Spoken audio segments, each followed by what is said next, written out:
जून 2022 में भारत सरकार ने अग्निपथ योजना लाई। उस समय 1.5 लाख युवा जो 2019 से 2022 के बीच में सेनाओं की भर्ती की परीक्षा देकर क्वालिफाई कर चुके थे। इसमें से 7,000 भारतीय वायुसेना की भर्ती की प्रतीक्षा कर रहे थे, ज्वाइनिंग लेटर का इंतजार कर रहे थे, और 2500 नर्सिंग असिस्टेंट्स भी थे। और इन सबके सपनों को चकनाचूर करते हुए भारत सरकार एक अग्निपथ नाम की योजना लेकर आई, जिसमें 4 साल के सेवा काल और उसके बाद लिए गए चुने गए अग्निवीरों में से 75% को बाहर निकाल देने की बात थी। ये कहा गया था कि उन्हें जाते समय 12 लाख के करीब सरकार देगी, जिसमें से 6 लाख तो वो होंगे जो इन अग्निवीरों ने खुद अपनी तनख्वाह से अपने ही खाते में दिए होंगे। जब ये भर्ती आई तो हम में से अधिकांश पूर्व सैनिकों को ये साफ दिखा कि ये सेनाओं के अंदर से आई हुई स्कीम नहीं हो सकती, ये एक राजनैतिक विचार है, जिसकी पुष्टि जनरल MM नरवणे ने, जो कि पूर्व सेना अध्यक्ष थे, ये उस समय सेना अध्यक्ष थे जब अग्निपथ स्कीम लाई गई थी, अपनी किताब के बारे में बताते हुए ये कहा कि अग्निपथ स्कीम सेनाओं ने तो फिर भी इसकी बात सुनी थी, लेकिन वायुसेना और नौसेना के लिए ये एक बोल्ट फ्रॉम द ब्लू था, यानी कि बिल्कुल अप्रत्याशित, और उनके ऊपर ये थोपी गई थी। सरकार ने उस किताब के ऊपर तो बैन ही लगा दिया है। ये हमारा फर्ज है कि जब इस लोकतंत्र को पैरों तले कुचला जा रहा हो,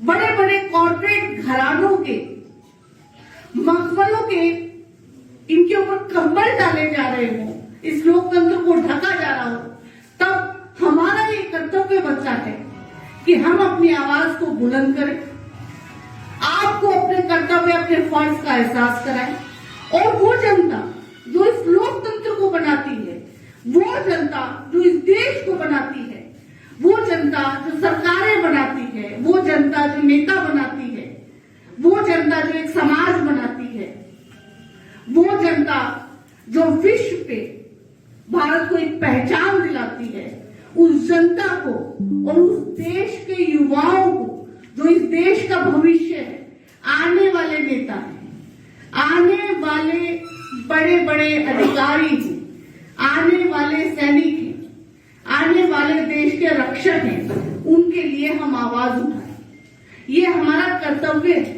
उस कर्तव्य का वहन हम बहुत अच्छे से विपक्ष में रहकर पिछले 10 साल से कर रहे हैं, लेकिन बड़ी विडंबना की बात है कि पिछले 10 साल से केवल और केवल विपक्ष पर हमला किया जा रहा है।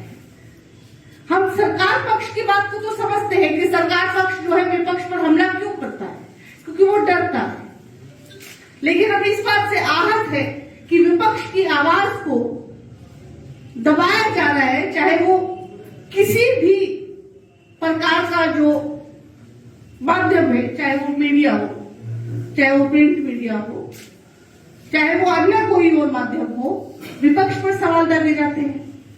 सवाल ये होना चाहिए जो आज हमारी प्रेस कॉन्फ्रेंस इस चीज के बारे में, आपने देखा होगा कि मोदी जी बड़े चाव से फौजी की वर्दी पहनकर और फोटो सेशन कराते हैं, और फिर वो फोटो को वो वायरल कर दिया जाता है।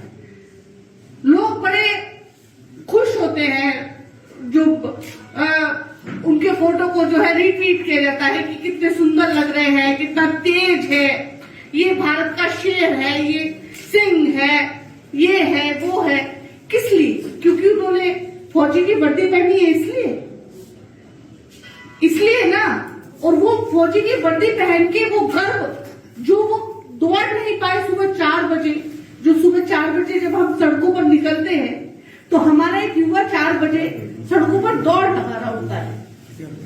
लड़के लड़कियां सड़कों पर किनारों पर जब हमारी गाड़ियां या हमारी बसें जब निकल रही होती है, तो हम देखते हैं कि सड़कों पे साइड में जो है बच्चे, कोई 17 साल का है, कोई 18 का, कोई 19 का साल का है, वो सड़कों पर दौड़ लगा रहे होते हैं, कई किलोमीटर की दौड़ लगा रहे होते हैं। वो इसलिए दौड़ लगा रहे होते हैं इतनी सर्दी में, इतनी गर्मी में, इतनी बरसात में, विषम परिस्थितियों में, ताकि वो फौज में सेलेक्ट हो सके।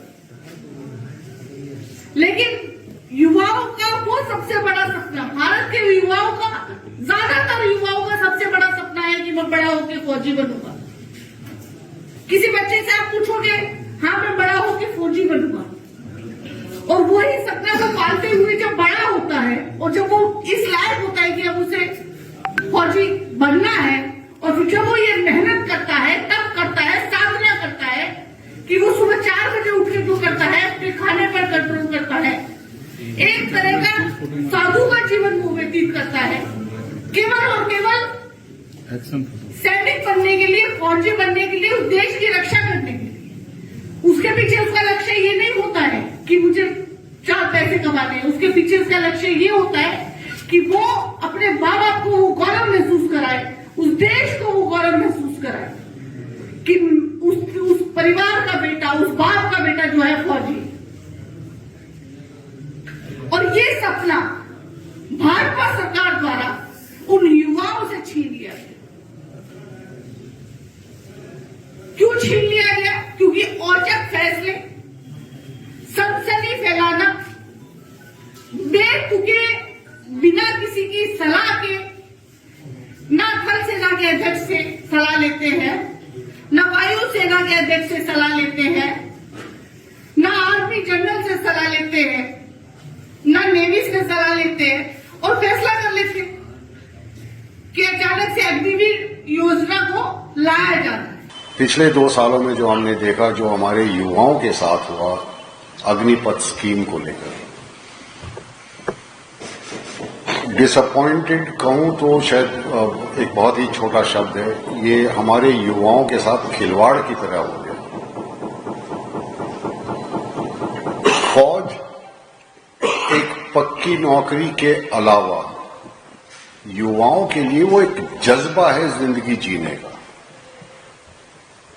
और हमारी माननीय सरकार ने उस जज्बे को ही खत्म कर दिया। अंदाजा लगा सकते हैं आप कि उन बच्चों पे क्या बीत रही होगी जो 1.5 लाख बच्चे अपना फिजिकल क्लियर कर चुके थे, मेडिकल क्लियर कर चुके थे, सब एग्जाम क्लियर कर चुके थे, और सिर्फ ज्वाइनिंग लेटर की वेट कर रहे थे, और उनको ज्वाइनिंग लेटर नहीं मिला।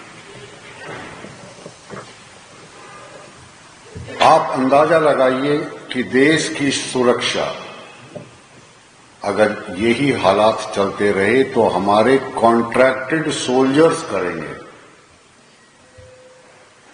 देश की सेवा, जो शायद उससे ऊपर कोई सेवा है नहीं, और वो अगर हम कॉन्ट्रैक्ट पे दे रहे हैं तो हम देश के लिए क्या कर रहे हैं, और हमारे युवा इस चीज को कैसे एक्सेप्ट करेंगे। तो बहुत ही गंभीर विषय है ये। और आप देखिए समाज में तो जो हो रहा है वो हम सब देख रहे हैं। क्या फौज में भी ये चीज लागू करना सही है कि एक जवान जो ड्यूटी करता है, जो उसकी जिम्मेवारियां हैं, जो उसको अपनी जान का खतरा है, सेम टू सेम दूसरे जवान जो कि अग्निवीर है, दोनों को सेम टू सेम हालात में रख के दोनों की तनख्वाह में और प्रिविलेजेस में, पर्क्स में, उसमें फर्क डाल देना, क्या ये न्याय है? एक सोल्जर उसी काम के लिए 45,000 रुपये महीना लेता है और अग्निवीर उसी काम के लिए 21,000, क्योंकि 9,000 तो वो कटवा देता है। अगर एक युवा अग्निवीर जो भर्ती हुआ, अगर वो दुश्मन से, उग्रवादी से, किसी भी कारण से अगर वो अपनी जान का बलिदान दे देता है, तो क्या उसको मार्टियर का ओहदा नहीं मिलना चाहिए? क्या उसको शहीद का ओहदा नहीं मिलना चाहिए? युवाओं ने क्या गलती कर दी? क्यों नहीं मिलना चाहिए? अगर वो अपने मां बाप का इकलौता पुत्र था और अगर वो चला गया, तो 4 साल के बाद तो उनके माता पिता का भी हाल पूछने वाला कोई नहीं है, क्योंकि उसकी पेंशन ही नहीं है। बूढ़े माँ बाप का हॉस्पिटल में उपचार हो नहीं सकता बिकॉज उसको मार्टियर का औहदा ही नहीं मिला। तो ये अन्याय सिर्फ युवाओं के साथ नहीं, ये अन्याय तो उनके परिवारजनों के साथ भी बराबर का है। और शायद ही कोई ऐसा फौजी होगा जो इस चीज से अपने आप को ये महसूस नहीं कर रहा होगा कि ये हमारे साथ एक खिलवाड़ हो रहा है। मेरे को फौज छोड़े 15 साल हो जाएंगे, अभी 14 हो गए हैं। मुझे इस चीज का दुख है कि ये हो क्या गया। और जो बच्चे अग्निवीर फौज में आ रहे हैं, आपको मैं बता दूं, पहले साल में तकरीबन 34 लाख फॉर्म आए थे, पिछले साल तकरीबन 10 लाख फॉर्म आए। तो अगर 2 साल में इतनी गिरावट आई है, क्यों आई है? सिर्फ इसलिए क्योंकि वो जज्बा जो फौज में नौकरी करने का था, वो जज्बा जो एक वर्दी पहनने का था, वो जज्बा की दुश्मन से आंख मिला के गोली चलाने का था, वो जज्बा खत्म कर दिया। 2022 अग्निवीर जो स्कीम लॉन्च करने से पहले आपको याद होगा जब कोविड था तो इन्होंने रिक्रूटमेंट बंद कर रखा था। 2 साल के लिए रिक्रूटमेंट बंद कर रखा था। लेकिन उससे पहले जो युवा आए थे, कम से कम 2019 से लेके 2022 तक जितने रिक्रूटमेंट हुआ आर्मी, नेवी, एयरफोर्स में लगभग 1.5 लाख युवा थे। उन्होंने अपना रिटर्न पास कर लिया, मेडिकल पास कर लिया, फिजिकल पास कर लिया, सब उन्होंने पास कर लिया। लेकिन अग्निवीर स्कीम जब लॉन्च हुई तो उन्होंने फौज में शामिल नहीं करा, क्योंकि उन्होंने अपनी स्कीम बदल दी। तो वो युवा जो है वो ना अग्निवीर में आए, क्योंकि उन्होंने रेगुलर आर्मी के लिए अप्लाई करा था, रेगुलर रिक्रूटमेंट में, और वो उसमें भी रह गए। और तब से लेके आज तक वो बेचारे जो सड़कों पे आ रखे हैं। देश के युवाओं और देश के भविष्य के साथ जुड़ा हुआ एक अहम मुद्दा, क्योंकि जब हम देश की बात करें तो सबसे पहले स्तर पे आता है देश की सिक्योरिटी। देश में जो हमारे जवान काम करते हैं, उनकी भलाई, उनकी अच्छाई, उनका उत्थान अगर होगा, वो अगर बिना टेंशन, वो अगर अच्छे तरीके से अपना फर्ज निभाने को उनको मौका दे, तो देश भी सुरक्षित रहता है। जब से भाजपा सरकार केंद्र में सत्ता में है, एक के बाद एक उन्होंने कई ऐलाने किए। जब मन हुआ तब नोटबंदी कर दिया, जब मन हुआ जीएसटी कर दिया, जब मन हुआ तो उनके द्वारा दिए गए नोट, नए नोट को उन्होंने मार्केट से वापस निकाल दिया, 2000 के नोट खींच लिए वापस, मनमानी करते हैं। पर हम लोग जो देश के सिटीजन्स है, जब जो सशक्त, जो हमारे बल है, देश का आर्मी के साथ और जवानों के साथ, जब वो जो चाहे करना चाहते हैं, उस पर हम लोग सहन नहीं करते।